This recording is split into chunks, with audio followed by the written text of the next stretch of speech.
Olá, inscritos do canal Denúncias SH. Sejam bem-vindos a este canal. Venho pedir sua cooperação com este trabalho. Como? Inscreva, ative as notificações, dê like, comente e compartilhe.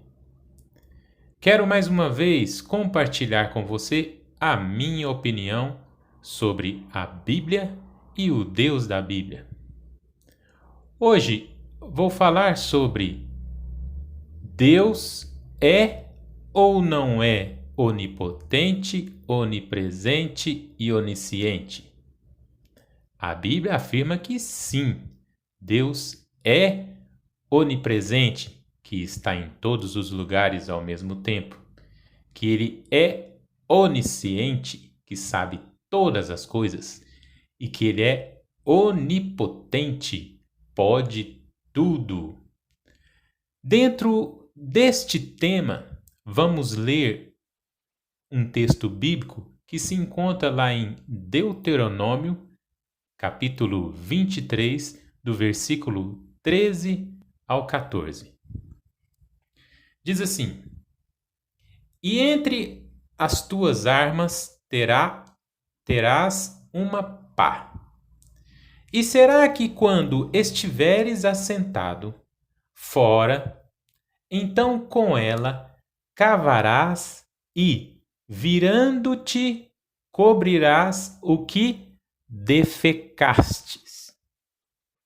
Portanto, o Senhor teu Deus anda no meio do teu arraial, para te livrar e entregar a ti os teus inimigos, pelo que o teu arraial será santo, para que ele não veja a coisa feia em ti e se aparte de ti. Pois bem, eu quero explicar o texto para você. Isso aqui é uma ordem de Deus dada a Moisés, para Moisés passar para o povo. Está falando especificamente aos soldados, que dentre todos os equipamentos, armas, material de acampamento, todas as coisas, todos os utensílios que os soldados tinham que carregar, eles deveriam carregar uma pá. Para que essa pá? Para quando eles fossem fazer as necessidades fisiológicas deles, o número 2, quando eles fossem defecar, né, como diz o texto, fazer o cocô, né, eles tinham que pegar a pá, fazer o buraco, colocar as necessidades deles dentro do buraco, as fezes, né, tampar o buraco.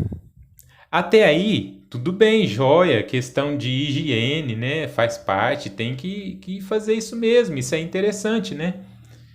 Mas só que o que me deixou mais inculcado foi o versículo 14, que diz assim, olha, portanto, o Senhor teu Deus anda no meio do teu arraial. Quer dizer, Deus está ali passeando, andando ali no meio deles, está ali fazendo a ronda deles. Para que Deus faz isso? Para livrar eles. Então Deus está fazendo isso para proteger eles. E entregar a ti o teu inimigo. Quer dizer, Deus está ali guardando. Se o inimigo vier, Deus vai avisar, Deus de alguma forma vai matar o inimigo, de alguma forma vai livrar o povo do inimigo. Pelo que o teu arraial será santo. Quer dizer, agora vamos entender. Para que ele não veja a coisa feia em ti. Que coisa feia em ti é essa que Deus não pode ver? O cocô. Ele não pode ver o cocô. Ele não gosta de ver o cocô. Ele acha o cocô uma coisa desagradável. E realmente é. E se a parte de ti? Então, ao ele ver o cocô, a coisa feia em ti, ele vai ficar nervoso, ele vai achar ruim, ele vai grilar, ele vai se decepcionar, ele vai emburrar. E sabe o que ele vai fazer? Ele vai embora. Ele vai zarpar, ele vai sair. E se aparte de ti. E o inimigo vai vir, Deus não vai proteger, não vai guardar e não vai livrar eles do inimigo. O texto está querendo dizer exatamente isto. né?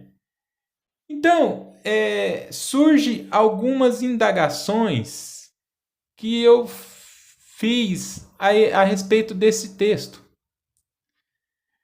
Uma delas é o seguinte: ou Deus não é onipresente, está em todos os lugares ao mesmo tempo, porque se ele é onipresente, o cocô está lá, e aonde quer que o cocô esteja, ele vai estar perto do cocô também, porque ele é onipresente, está em todos os lugares ao mesmo tempo. Os fezes, né? Então, ou onisciente também, porque sabe tudo. Então, ele sabe aonde o cocô está exatamente. Pode até esconder dele o cocô, mas ele sabe, porque ele é onisciente. Onisciente que sabe todas as coisas. Então, não precisa de esconder. E ele não vai acontecer um acidente com ele, de repente ele pisar no cocô e ficar nervoso e achar ruim, porque ele sabe exatamente onde está o cocô, ele sabe todas as coisas, ele é onisciente. E outra coisa, ele não é onipotente, porque ele sendo onipotente, ele pode tudo. Mesmo que ele pise no cocô, né, por algum acidente, ele vacilou na onipresença dele, na onisciência dele, mas ele pode transformar o cocô em flores, ele pode transformar o cocô em perfumes, né? Ele pode transformar o cocô, pulverizar o cocô, né? Fazer o cocô deixar de existir, né? Então, estas são algumas indagações. A outra que eu posso perceber no texto é a respeito de Moisés. Moisés, ele pode ter inventado esta história. E outras diversas para embasar, né? E apoiar e fundamentar as vontades dele, os desejos dele e os propósitos dele. Existem livros que denunciam Moisés. O que esses livros dizem? Dizem que ao fugir do Egito, Moisés roubou numerosos papiros com diversas histórias dos povos atlantes, histórias verdadeiras. E com base nestes livros que ele roubou, ele adaptou, plagiou, manipulou as histórias de forma que ele fosse o protagonista das diversas histórias bíblicas, né? E da forma que ele achou conveniente, ele adaptou essas histórias, né? Então essa é uma indagação. É uma questão a se observar, né? E exatamente por ser um plágio, né? Por ser adaptações de outras histórias reais, pode ser um dos motivos de haver tantas incoerências nas histórias bíblicas. Moisés deixou, assim, muitas pontas soltas nas histórias bíblicas, se é que você me entende, né? Tem tantas incoerências que as pessoas que defendem a Bíblia como verdade absoluta, elas têm que se virar para dar respostas às pessoas que as questionam. Então, no meu ponto de vista, na minha opinião, a Bíblia é um campo minado, é areia movediça. Eu não tenho a Bíblia como um manual de conduta e de verdade. Eu defino a Bíblia assim, olha, como um engano. Eu falo para as pessoas direto. E o que eu entendo por engano é o seguinte: é uma simples equação. É a mentira mais a verdade, você vai ter o engano. Se fosse só verdade a Bíblia, não teria como você enganar ninguém, porque a verdade tá ali, tá desnuda, então não tem como enganar. E se a Bíblia fosse só mentira, também não teria como enganar ninguém, porque estaria ali explícito a mentira. Então, para enganar, foi misturado verdades com mentira.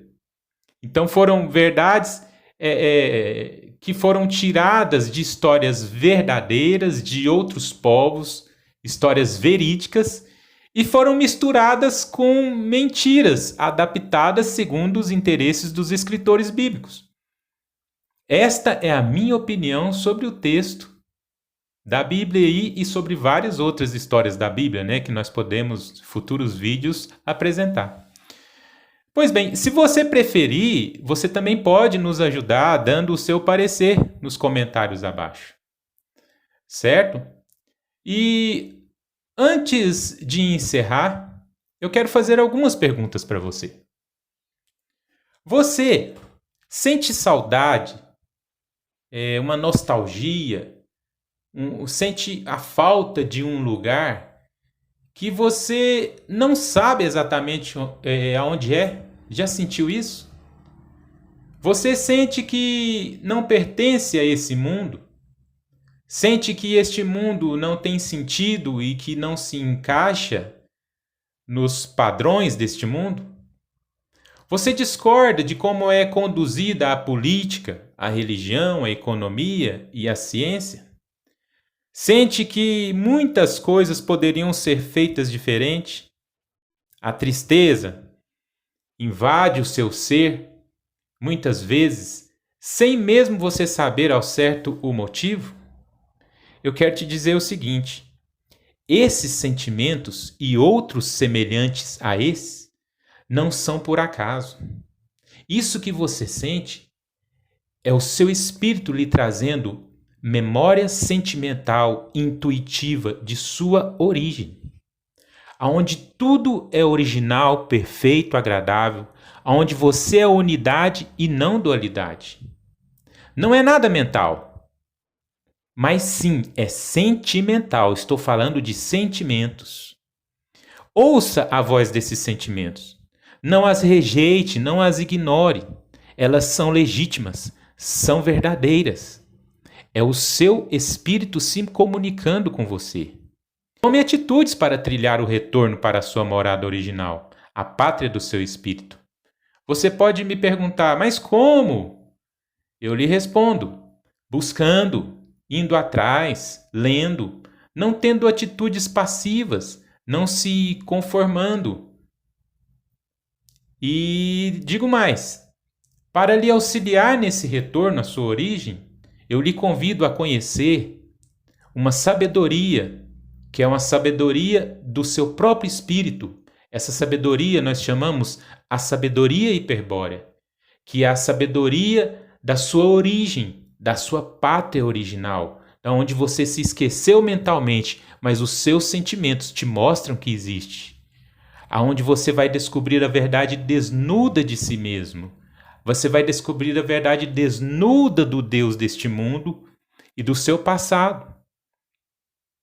Nós temos grupos em que compartilhamos materiais em PDF gratuitamente.